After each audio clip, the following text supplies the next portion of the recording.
اللهم صل على سيدنا محمد وعلى آل سيدنا محمد۔ بسم اللہ الرحمن الرحیم۔ حضرت ابو مالک اشعری رضی اللہ تعالیٰ عنہ نبی اکرم صلی اللہ علیہ وسلم کا یہ فرمان نقل کرتے ہیں۔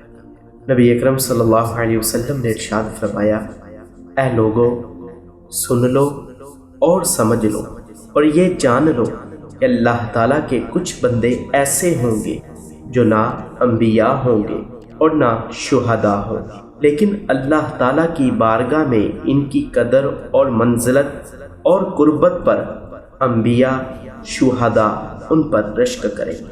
تو ایک دیہاتی شخص گھٹنوں کے بال جھک گیا، وہ پیچھے بیٹھا ہوا تھا۔ اس نے اپنا ہاتھ نبی اکرم صلی اللہ علیہ وسلم کی طرف بڑھایا اور عرض کی، یا رسول اللہ، لوگوں میں کچھ ایسے لوگ ہوں گے جو نہ انبیاء ہوں گے اور نہ شہداء ہوں گے، لیکن انبیاء اور شہداء اللہ تعالیٰ کی بارگاہ میں ان کے مرتبہ و مقام اور قربت پر رشک کریں گے، تو آپ اس کا حلیہ ہمارے سامنے بیان کریں اور ان لوگوں کی صفات ہمارے سامنے بیان کریں۔ تو نبی اکرم صلی اللہ علیہ وسلم کا چہرہ مبارک دیہاتی کے اس سوال پر مسرور ہو گیا۔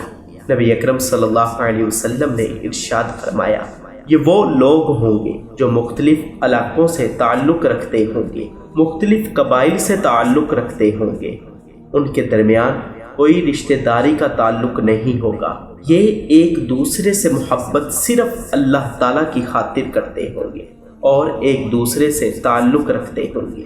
قیامت کے دن اللہ تعالیٰ نور سے بنے ہوئے ممبر رکھوائے گا، تو یہ لوگ ان پر بیٹھیں گے۔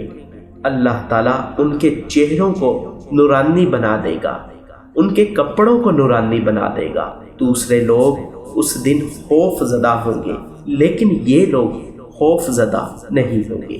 یہ اللہ تعالیٰ کے دوست ہیں جنہیں کوئی خوف نہیں ہوگا اور نہ ہی وہ غمگین ہوں گے۔